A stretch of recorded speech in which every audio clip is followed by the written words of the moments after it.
Today I want to begin with a simple question. What is money? It is paper, or numbers on a screen, yet it governs economies, careers, status, and even survival.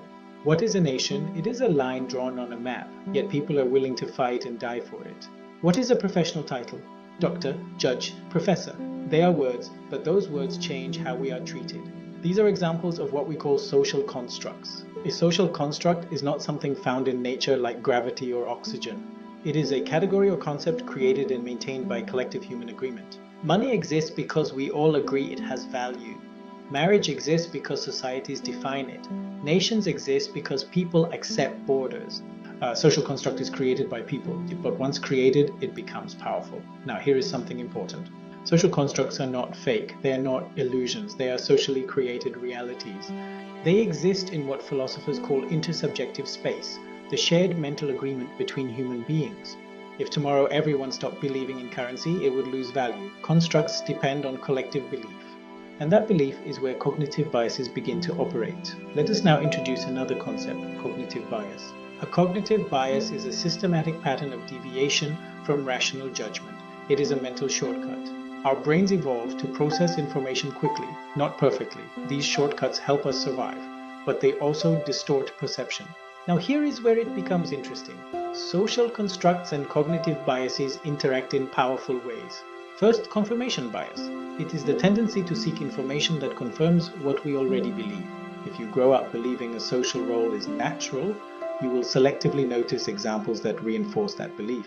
You may ignore evidence that contradicts it. Constructs become self-reinforcing because confirmation bias filters reality. Second, in-group bias. Humans instinctively favor those who belong to their group. Groups may be defined by nationality, profession, language, or social class. These categories are often social constructs. Yet the emotional loyalty they generate feels deeply real. A doctor may defend doctors, a citizen defends their nation. Third, status quo bias. This is the preference for maintaining existing systems rather than changing them. People often perceive change as loss, even when change may be rational or beneficial. If a social structure has existed for decades, people may defend it simply because it is familiar. Bias protects the construct. Fourth, stereotyping, a cognitive shortcut where we assign traits based solely on group membership. Race, profession, age, class, these are socially constructed categories, but our brain simplifies complexity. Instead of evaluating individuals, we rely on constructed categories. This reduces cognitive load, but reduces fairness. Fifth, anchoring bias occurs when the first information we receive becomes the reference point. If you learn a profession is elite, that is your anchor. Social constructs provide the anchors, bias maintains them. Now let us step back and ask, why does this matter? It matters profoundly in medicine, science, and leadership. If we unconsciously stereotype patients based on background, we risk diagnostic errors. It matters in science.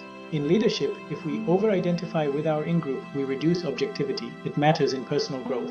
Intellectual maturity is not about rejecting society, it is about engaging with it consciously. Is this belief evidence-based?